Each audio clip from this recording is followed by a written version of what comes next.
who, in your opinion, was the best president of the United States and why? And that would be excluding Washington, Lincoln, and Reagan. Well, Reagan is my #1 choice. Reagan was during my lifetime, and Reagan is when I became politically aware. And so you're taking away Lincoln, Washington, and Reagan.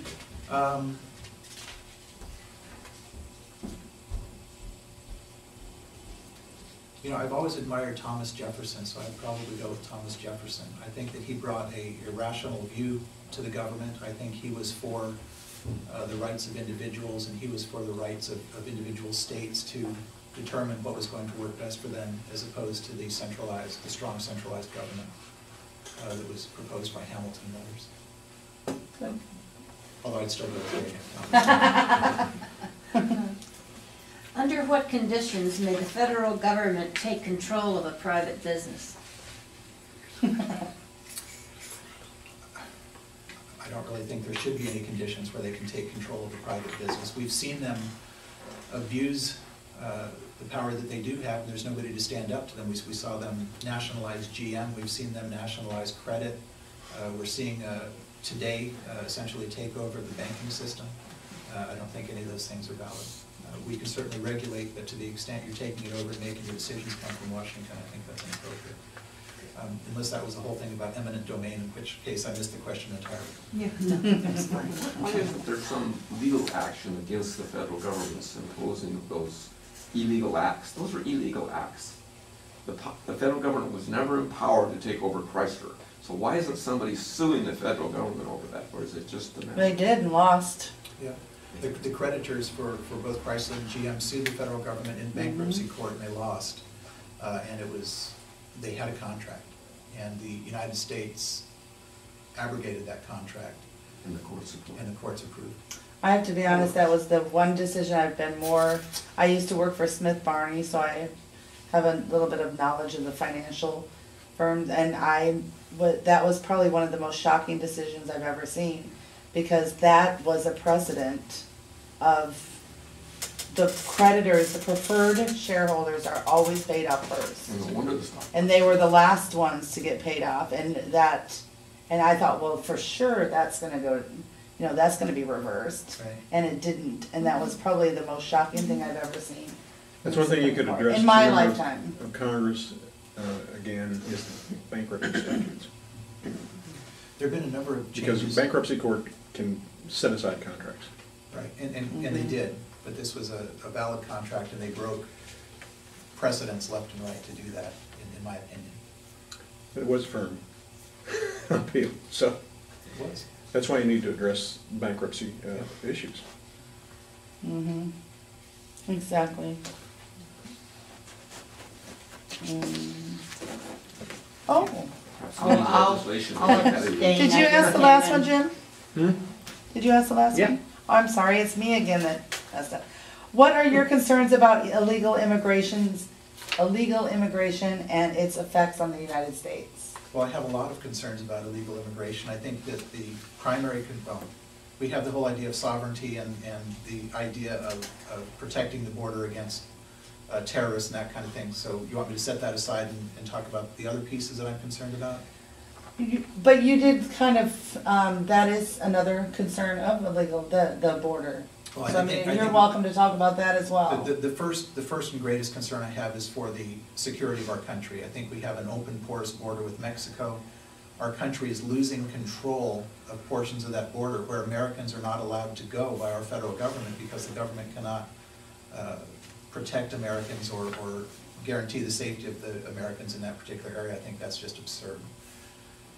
So we have to have border security. We have a border that people are able to come across in great numbers. We can't control who comes in. We don't know if they're terrorists. We don't know if they're bringing weapons to harm us or anything else, so we've got to control that. That's my first and primary concern. The secondary concern I have is over the damage that I believe uncontrolled immigration is doing to our country, particularly the middle class. And we have seen a flood of folks coming into the United States with very low job skills or good job skills, but they're willing to work for far less than Americans can work. And we have seen good middle class jobs simply disappear in our own country because of this flood of illegal folks from outside the country. We have seen folks that in the past would have been carpenters, sheetrock folks and so forth, and now those jobs are almost impossible to find at a normal wage. And I think that the economic consequences have been devastating. Okay. You skipped me. Oh, we skipped Janet. Did we? Yeah, well, I didn't, were you not? Do number 9. Yeah, I Wait, like you this do number question 9, I'm better. so sorry. That's okay. Well, I asked him if he went, so you actually I thought skipped he it. went, and I was getting ready, and then. Oh, sorry, Anyway, I like sorry. this question, can I take? So she number waited nine? until the question she liked anyway, Yeah. which works out just fine. I'm political, you know. Yeah. If elected to replace Representative Inslee, would you be in favor of repealing Obamacare? Where would you put that on your priority list? First of all, absolutely, I've been very clear in my positions that I'm a repeal and replace candidate. The fact is, however, we're not going to be able to repeal it during the first term that I would be in Congress. The only thing that we can do is we can reduce funding, and reduce funding so that we don't fund it going forward. We won't be able to repeal Obamacare until 2012, when we have, hopefully at that point, a Republican president and more of a Republican majority in the Senate. But until then, we can do our best to make sure that it doesn't get implemented in the way that they have planned ahead of the time that we can actually repeal that and really implement some good common sense healthcare reform. The biggest problem that I've got with Obamacare, well, actually there's a number of problems. We have the problem with the whole government takeover, but if you put that aspect aside, I think that we had a really great opportunity that we could have reformed healthcare in a significant way, and we could have actually changed the way that healthcare works in this country, made it more affordable for everybody, and given us individual control of our healthcare, and we missed that opportunity. And instead we got this 2,700-page monstrosity that's going to cost us trillions of dollars, and it's going to reduce the quality of our healthcare. So, huge issues.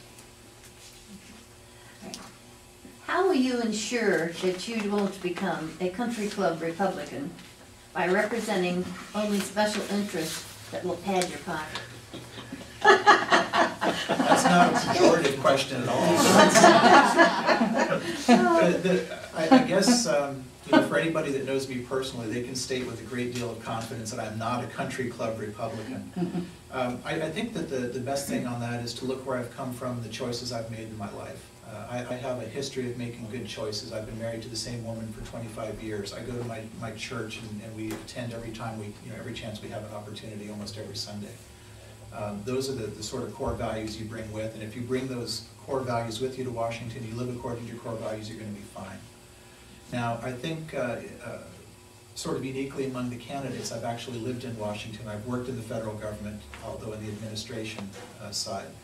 My wife and I had our children when we lived in Washington, D.C., and we made the decision to leave Washington because we did not like that climate, I'm coming up with climate environment, and it's not the weather, but it's The atmosphere? it's the atmosphere, thank you, of Washington, D.C. We chose to come back to Washington State, where my wife is from. And that's why we left Washington. I'm not going to Washington to be a professional politician. I've had a great career. I put that career on hold to do this because it's so important that we change Congress. And so I'm not looking to do this for personal gain. I'm not looking to do this for a career. I think that's the biggest assurance I can give you. So 2 terms? 2 terms, well, if you want to talk about term limits, we can talk about that. I've been very clear, again, in my positions on my website. The first video I put up was on term limits. I believe in a universal term limit and would support a constitutional amendment for term limits. I do not believe that the good guys should term limit themselves out of Congress. We've had a problem with that where guys have gone in and say, I'm only going to serve for 3 terms or something, then they leave Congress and they leave us with the Jim McDermotts of the world who are going to be there until the day that they are carted out. So we need to have universal term limits, and I will totally support those. That said, I don't have a desire to be there, for 20 years or something like that. That's not what I want.